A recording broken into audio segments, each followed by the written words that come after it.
5.3, the various types of cells are given. Okay, in previous video we discussed about the difference between unicellular and multicellular organism, and also we discussed the difference between prokaryotes and eukaryotes. Okay, prokaryotic organism and eukaryotic organism. So here are some cells in front of you from your NCERT textbook, figure number 5.3. Okay, so various types of the cells are given. So let's discuss about them in detail. So look at the first cell, that is the smooth muscle cell. Okay, so smooth muscle cell we are going to discuss in detail in a chapter tissue, in a topic muscular tissue, right? But today I'll just tell you that what its shape is and what function that muscle cells carry out. So it is basically in a spindle shape like this. Okay, spindle shape का मतलब क्या होता है? Tapering at both the ends. जैसे कि ये ऊपर वाला एंड है, ओके, ये भी ऐसे पॉइंटेड और नीचे वाला end that is also pointed, okay, like this. So the spindle, they are in spindle shape, right? And what functions they carry out? So they are the kind of muscle cell, and all muscle cells help in a movement. All muscle cell helps in movements. Okay, but basically there are two types of movement. The one which we can carry out by our will. हम चाहते इसलिए होते हैं. And some movement that occurs involuntary. It means without our will. For example, movement of your esophagus, जिसको हम बोलते हैं food pipe. Okay, so our esophagus contracts and relax continuously. We cannot stop that movement. Even our heart contracts and relax continuously throughout the life. Okay, so these movements are not in our control. हम चाहते भी है तो इन movements को हम stop नहीं कर सकते. And that kind of movements are called involuntary. Involuntary, right?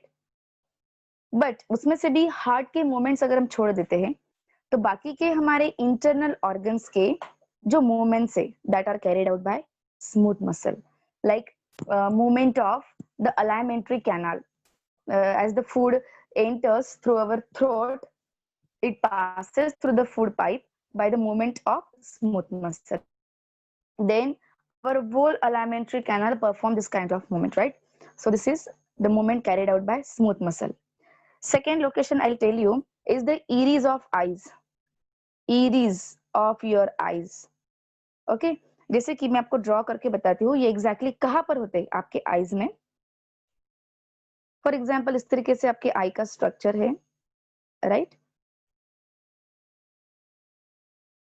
यहाँ पर आपको एक सर्कुलर पार्ट दिखता है और उसके अंदर और एक छोटा सर्कल होता है, राइट?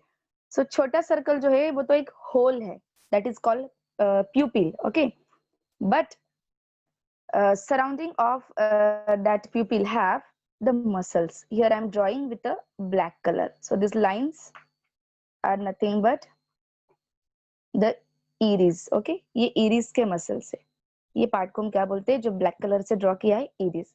यहाँ के जो मसल्स होते हैं their movement is carried out by again the smooth muscle. Okay, जो कि हमारे कंट्रोल में नहीं है. आपको लगता है कि आईज की मूवमेंट आपके कंट्रोल में है, बट ऐसा नहीं होता है, right? It is carried out by that muscle cell without our will. हमारी परमिशन से नहीं होता है, right? So this is the difference between this two movement. And the movement which are not in our will, which are not in our will, they are carried out by the smooth muscle. Okay, let's come to the next, blood cells. Blood cells also we have in detail in the 6th chapter, that is tissue, but let's discuss in short. So there are 3 types of blood cells, children, that we are going to discuss in coming chapter, and these are the RBCs, WBCs and platelets. Okay, so these various cells have various shapes, so that everything we will discuss in detail. But right now what you have to understand that these cells have the various functions. For example, RBCs transport the oxygen, WBC fight against the disease causing microorganism, and the platelets that helps in a blood clotting. जब भी समझो आपको कई ऐसे wound वगैरह हो जाती है, या फिर समझो गलती से कुछ कट हो जाता है आपका स्किन, तो वहां से ब्लड आता है और कुछ समय बाद ये ब्लड वहां पे सूख जाता है, ड्राई हो जाता है, and that process is called clotting. It is due to the platelets. Exact mechanism क्या है ये हम डिस्कस करेंगे चैप्टर 6 में, क्योंकि इस चैप्टर में है ही नहीं आपको ये मैकेनिज्म पढ़ना, सो हम पढ़ेंगे इसको नेक्स्ट चैप्टर में। Next is the nerve cell. अब इसके बारे में एक छोटा सा नोट आपके नोट में लिख लो। What is that? This nerve cell is the longest cell in animal. Note down, nerve cell is the longest cell in animal body. Okay, कोई भी animal हो, start from the lower animal till higher animal. In animal body, the longest cell, सबसे longest, ठीक है, कौन सा होता है? nerve cell. अब कितना long? कब से तुम्हें बोल रही हो कि longest है, how much it is long? Approximately 1 meter. कितना बताया गया है इसका लेंथ? 1 meter. 1 मीटर होने के बावजूद नर्व सेल है माइक्रोस्कोपिक। कैसी? माइक्रोस्कोपिक। इतना लेंदी, इतना लॉन्ग होने के बावजूद ये कैसा है? माइक्रोस्कोपिक है, और इसका लेंथ बताया गया है अप्रोक्सीमेटली 1 मीटर तक का ये लॉन्ग हो सकता है। Okay children, whatever doubts you have in between you can drop me a message, I will check it by the time. Now the next cell is ovum. Okay, ovum जो है वो सिर्फ female body में होगा, and this is the germ cell in a female body. Cell, अब खुद germ का मतलब कुछ बच्चे अलग मीनिंग भी निकालते हैं, जैसे कि पेप्सोडेंट की एड में आते हैं ना, जर्म्स। ओके, जर्म प्रोटेक्शन अभी तो बहुत मतलब ये पूरा दुनिया में चल रहा है, ठीक है, कि लाइफ बॉय वाला सैनिटाइजर ले लो, जर्म प्रोटेक्शन, डेटॉल वाला सैनिटाइजर ले लो, जर्म प्रोटेक्शन, ठीक है। सो वो वाले जर्म्स नहीं, वो वाले जर्म्स अलग, that are disease causing microorganism. ये वाली जो हम जर्म सेल की बात करते हैं इसका मीनिंग अलग है। तो ये वाली जर्म सेल मतलब ये रिप्रोडक्टिव सेल है। Okay, this is reproductive cell जो एनिमल्स को रिप्रोडक्शन प्रोसेस में हेल्प करेगा। जैसे कि फीमेल बॉडी से ये ओवम और मेल बॉडी से ये स्पर्म, आपस में क्या होता है? फ्यूजन, ठीक है। ये स्पर्म यहाँ पे ऐसे पेनिट्रेट करता है और अपना न्यूक्लियस ओवम में रिलीज कर देता है। सो ये प्रोसेस जो है, ये प्रोसेस में ये दोनों सेल का रोल है, right. Significance of the nerve cell, that also we will discuss in the chapter 6 in a tissue, but shortly I will explain you what is it. Its significance, it means its function is it transmit the electrical impulses in our body. It transmit electrical impulses. मतलब क्या? Simple है, मैं आपको experiment के साथ बताती हूँ कि इसका मीनिंग क्या है। For example, here in the meeting lot of students are there. Okay, now if I will call one of the student, that is if I'll call Arnav, then what Arnav will do? Arnav will listen my voice and he will respond accordingly, right? If I will call any other student in the meeting, that person will respond. Okay, he will either unmute himself or he can drop a message, yes ma'am I'm ready. Okay, so ये जो response किया, उसने मेरी आवाज सुनी और आवाज सुन के उसने बॉडी ने जो रिस्पॉन्स किया, okay, this is due to the conduction of impulses in our body. It is due to the conduction of impulses. अब ये इम्पल्सेस मतलब क्या होते हैं? इलेक्ट्रिकल इम्पल्सेस मतलब क्या इलेक्ट्रिक करंट है क्या? क्या इलेक्ट्रिक करंट ऐसे हमारे बॉडी में ट्रांसफर हो रहा है? नहीं, it is a movement of ions. It is a movement of ions. अब ये कौन से होते हैं, ठीक है, कैसे आयंस होते हैं, ये प्रोसेस कैसे होता है, that everything we are going to study in detail in the next chapter.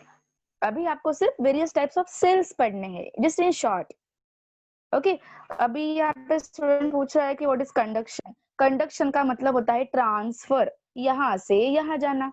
Okay, this is called conduction. Okay, conduction मतलब फ्लो होना, किसी चीज का फ्लो होना। तो समझो, अभी और एक एक्सपेरिमेंट आपको बताती हूँ। For example, I am doing something, I am cooking something in the kitchen, and one hot pan is there on the kitchen top, okay, and accidentally what happens, accidentally I touch that hot utensil. What will happen? Automatically my hand get pulled away from that hot utensil, and it happens automatically, right? I hope you are getting student. जैसे हम किसी hot pan को accidentally touch करते हैं, क्या होता है? With in a fraction of second अपने आप हमारा हाथ पीछे आता है। क्यों हुआ?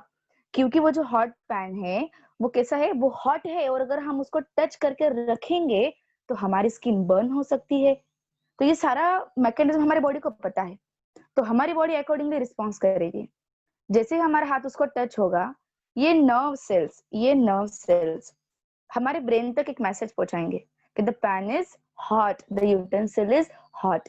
फिर हमारा ब्रेन उसको प्रोसेस करेगा और हमारे आर्म्स के मसल सेल्स को सिग्नल देगा टू कॉन्ट्रैक्ट, और फिर हमारा हाथ अपने आप कॉन्ट्रैक्ट, वो मसल्स कॉन्ट्रैक्ट होके अपने आप आपका हाथ पीछे आ जाता है, right? So it happens automatically. क्यों हुआ? कहाँ गए सिग्नल, कैसे ट्रांसफर हुए? तो वो हमारे स्किन से हमारे ब्रेन तक गए, ब्रेन से हमारे आर्म्स के मसल सेल्स तक सिग्नल गए। मतलब सिग्नल ट्रांसफर हुए कि नहीं बॉडी में, आर्म से ब्रेन तक, ब्रेन से स्पाइनल कॉर्ड, स्पाइनल कॉर्ड से वापस हमारे आर्म तक। तो ये जो कंडक्शन हुआ इम्पल्सेस का, ये कंडक्शन करने का काम ये सेल्स करते हैं। मतलब एक वायरिंग का काम है, जैसे कि इलेक्ट्रिसिटी ट्रांसफर होती है ना, तो यहाँ से वहां से पूरे हमारे घर में वायरिंग्स घूमी रहती है, बराबर? पूरे घर में वायरिंग्स रहती है, बेडरूम में रहती है, किचन में रहती है, हॉल में रहती है, ठीक है, बाहर रहती है, हर जगह पे वायरिंग्स होती है। तो वैसे ही हमारे बॉडी में भी वायरिंग्स होती है, and that is made up of this nerve cells, okay? It is due to the nerve cells. तो नर्व सेल से हमारे बॉडी में इलेक्ट्रिकल इंपल्सेस ट्रांसफर करते हैं। जो सेंस होते हैं ना, बेसिकली सेंस, स्मेल का सेंस है, टच का सेंस है, ठीक है, देन हमारे आईज का sense to visualize the thing, sound का सेंस है। तो ये जो हमारे सेंस ऑर्गन के जो फंक्शनिंग है, ये किस वजह से काम करते हैं? इसी सेल की वजह से। जिसका इमेज स्क्रीन पर प्रॉपर नहीं है, मिडल वाला कुछ पार्ट जो है वो वहां पे नहीं आया हुआ है, राइट? सो आपके बुक में अगर क्लियर है तो आप वहां पे देख लो, otherwise we are going to study in the next chapter in detail, right? So ये उसका सिग्निफिकेंस है। अभी इन दोनों का तो मैंने आपको बता ही दिया कि involve in the fertilization process, reproduction के प्रोसेस में इन दोनों सेल का रोल है। ये सिर्फ मेल बॉडी में रहेगा, ये सिर्फ फीमेल बॉडी में रहेगा। नेक्स्ट है आपके बोन सेल्स। बोन सेल्स के भी बहुत सारे मतलब वहां पे चीजें हैं, बहुत सारे स्ट्रक्चर हम इसको पढ़ने वाले हैं नेक्स्ट चैप्टर में। अभी क्या याद रखना है? Bone cell structure is branched and fibrous.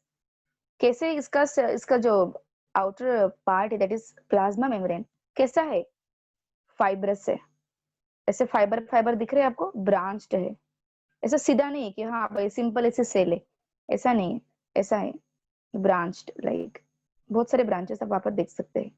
Irregular भी नहीं बोल सकते, इरेगुलर भी नहीं है। इरेगुलर डब्ल्यूबीसी ऐसे ऐसे ऐसे ऐसे, नो फिक्स शेप। ये भी क्यों होता है आपको बताऊंगी कि व्हाई डब्ल्यूबीसीज have irregular shape, okay? Because they engulf the disease causing microbes, जैसे कि बैक्टीरिया है, बराबर? तो ये बैक्टीरिया को इसको एंगल्फ करना है, तो एंगल्फ करने के लिए इसको अपना शेप चेंज करना पड़ता है, लाइक दिस। इस तरीके से करेगा तो ये एंगल्फ कर लेगा, बराबर? That's why WBC have ability of changing shape in order to engulf the particles, right? But bone cells का structure ऐसा होता है, fibrous, right? Next is a fat cell. Now children, in fat cell you can see something is there which is very big, and the nucleus is there at the periphery, means at one side. तो ये क्या है इतना बड़ा fat cell में बीच में, क्या है इतना बड़ा? क्या ये वैक्यूल है? बिल्कुल भी नहीं, क्योंकि हमने पढ़ा है कि फैट सेल भाई प्लांट्स में तो होगी नहीं, प्लांट में थोड़ी ना ऐसे फैट्स वगैरह वहां पे स्टोर होंगे फॉर लॉन्ग ड्यूरेशन। ये एनिमल सेल है, इसको सेल वॉल नहीं है। फिर एनिमल में इतना बड़ा वैक्यूल आएगा क्या? सिंपल सी बात है, नहीं आएगा। फिर ये क्या चीज है?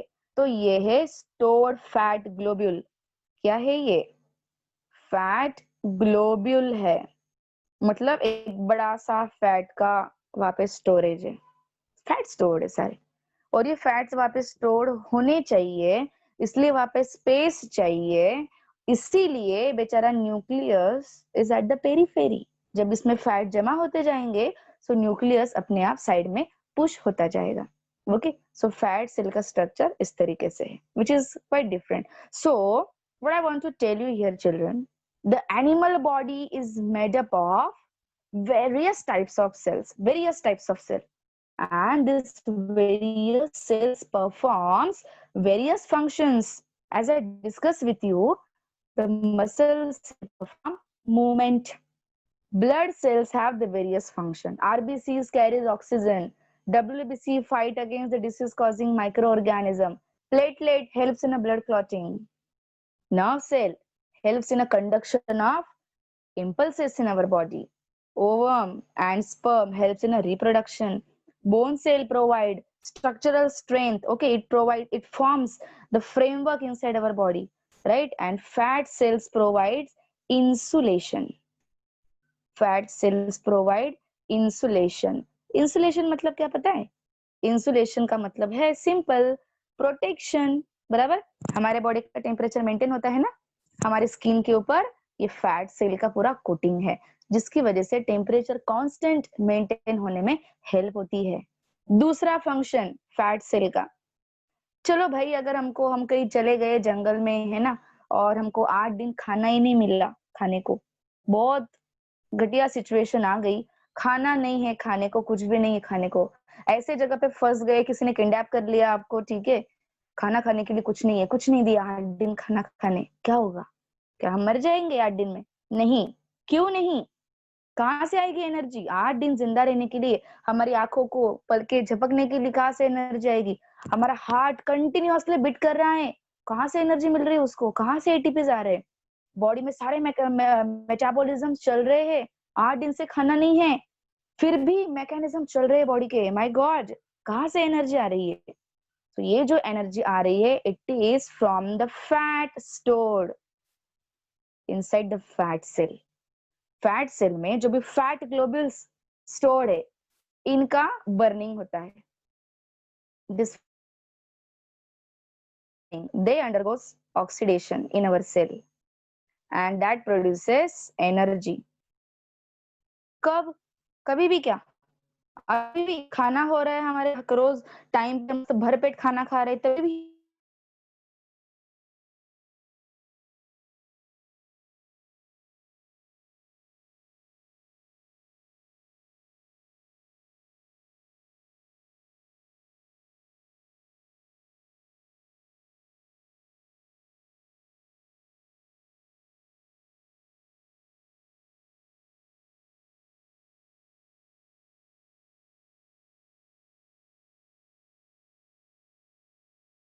फैट से उतना एनर्जी नहीं प्रोड्यूस होता है जितना शुगर से प्रोड्यूस होता है।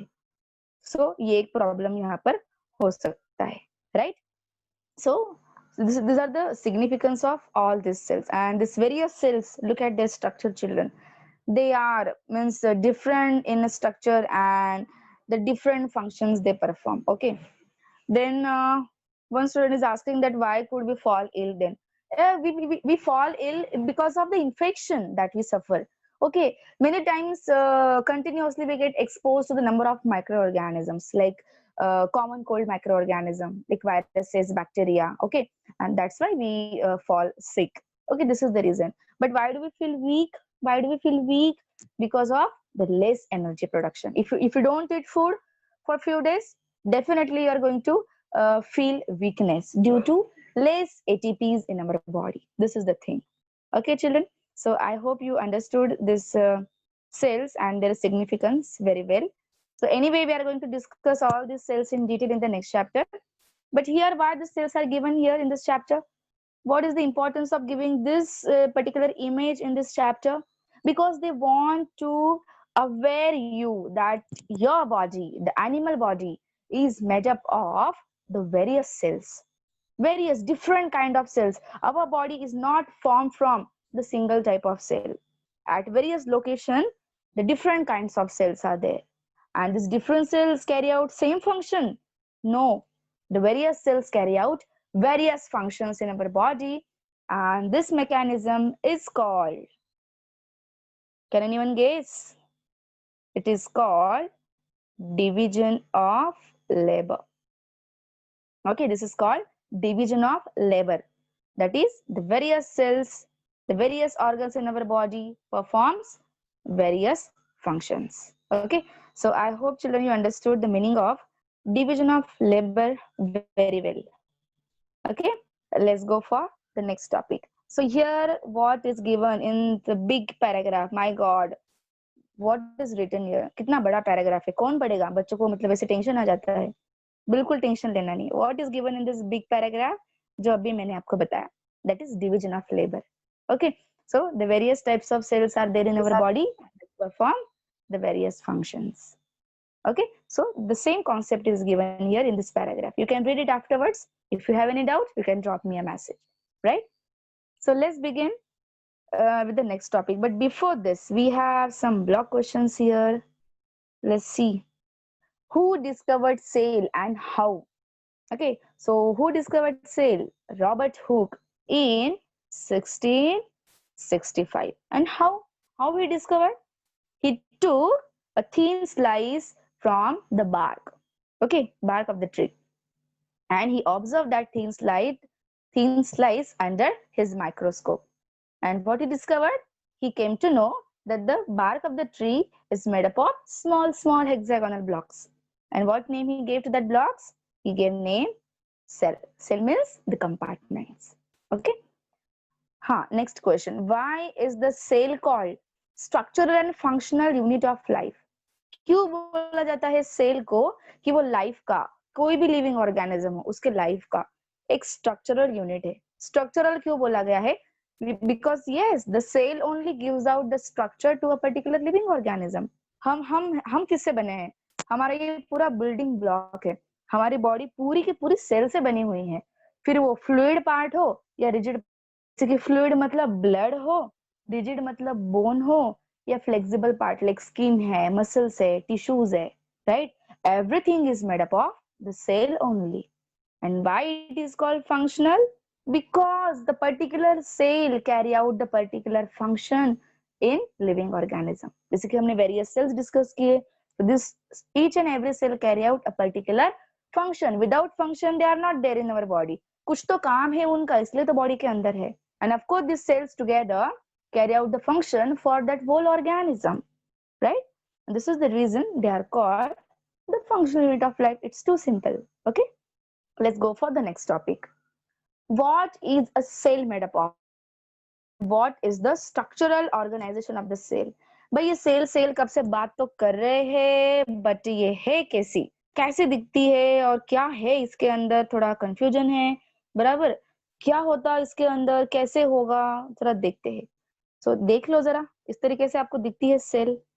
ठीक है, अब इस तरीके से दिखती है मतलब क्या बॉडी में से खोल के देखेंगे? नहीं, they are microscopic. We can't see this cells with our naked eyes. फिर ये कहाँ से बताया? किसने बताया कि हाँ भाई सेल ऐसी ही है? ये किसने डिस्कवर किया? तो हमने थोड़ा हिस्ट्री तो पार्ट देखा ही है कि किसने क्या डिस्कवर किया. बराबर, जैसे कि आपका जो पुरकिंज है उसने क्या बताया था? पुरकिंज ने बताया था कि प्रोटोप्लाज्म होता है सेल का. रॉबर्ट ब्राउन ने क्या बताया था? कि भाई न्यूक्लियस होता है. तो अलग अलग साइंटिस्ट ने अलग अलग चीजें डिस्कवर की है. लेकिन कैसे? सेल तो दिखती नहीं है ना, आंखों से दिखती नहीं है, फिर कैसे डिस्कवर किया? Of course by using microscope.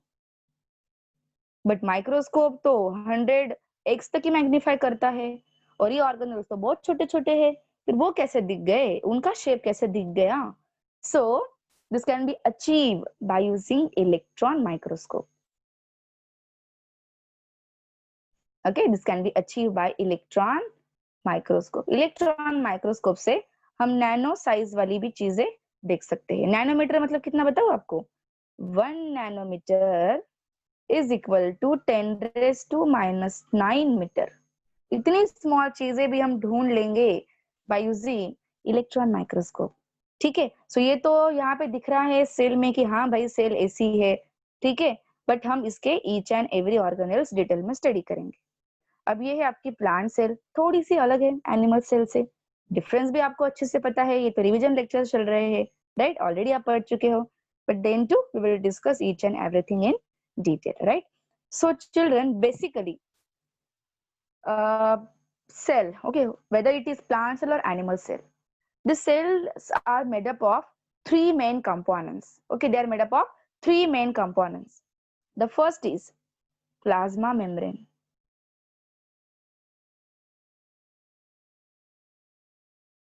Second is cytoplasm. And the third is cell organelles. Cell organelles. Okay, so basically कोई भी cell हो, I'm talking about eukaryotic cell. Okay, children, I'm not talking about prokaryote, because prokaryote do not have this part. Membrane bound organelles नहीं होते हैं. Plasma membrane होगा, cytoplasm होगा, but organelles उसमें नहीं होते. So I'm talking about eukaryotic cell. Okay, so ये basically तीन चीजें हैं. अब अगर हम किसी सेल को देखते हैं तो जस्ट अ मिनट, उसमें ये तीन चीजें कहां पर और कैसे होगी. अब फॉर एग्जांपल मैं एक सेल ड्रॉ कर रही हूँ, तो ये उसका समझो ये एनिमल सेल है, तो उसका आउटर मोस्ट पार्ट ये हमारा फर्स्ट कंपोनेंट हो गया, दैट इज प्लाज्मा मेम्ब्रेन. फिर एनिमल सेल में सेंटर में एक सर्कुलर पार्ट होगा जो कि पूरे सेल की एक्टिविटीज को कंट्रोल करेगा. Okay, that is the nucleus. But ये हमने तीन कंपोनेंट में डिस्कस नहीं किया है, राइट, इसको हमने अलग से रखा है. अब इन दोनों के बीच में ये आउटर सर्कल और इनर सर्कल, इनके बीच में कुछ तो भी फ्लूइड है, कुछ तो भी फ्लूइड है, and that fluid is called cytoplasm. ठीक है, यहाँ पर क्या है, साइटोप्लाज्म है, राइट. सो जो कि मैंने सेकंड पार्ट बताया था, कोई भी सेल का हो सकता है. और ये जो साइटोप्लाज्म है, इसमें अलग अलग ऑर्गेनेल्स होंगे, लाइक ऐसे एंडोप्लाज्मिक रेटिकुलम होगा यहाँ से यहाँ तक, ऐसे गोल्जी बॉडीज होंगे, बराबर. फिर माइटोकॉन्ड्रिया होगा, राइट. अगर प्लांट सेल है तो इसको बाहर का भी एक कवरिंग होगा, जैसे कि सेल वॉल, बराबर. प्लांट सेल में सेल वॉल भी होगी. अगर प्लांट सेल है तो ग्रीन कलर का क्लोरोप्लास्ट भी होगा. तो ये सारे ऑर्गेनेल साइटोप्लाज्म में सिचुएटेड होंगे. ओके, और सबसे मेन कंपोनेंट जो सेल का रहेगा, that is the nucleus, that is the nucleus. Okay, so this are the four main components of this cell, we can say. कोई भी सेल हो एक्सेप्ट प्रोकैरियोट, प्रोकैरियोट में न्यूक्लियस नहीं रहेगा एंड मेम्ब्रेन बाउंड ऑर्गेनेल्स नहीं रहेंगे, बाकी सारे सेल में ये चारों चीजें रहेगी. Cell membrane, cytoplasm, cell organelles and nucleus. So देखते हैं कि सेल मेम्ब्रेन फर्स्ट पार्ट जो है उसको हम स्टार्ट करेंगे अभी.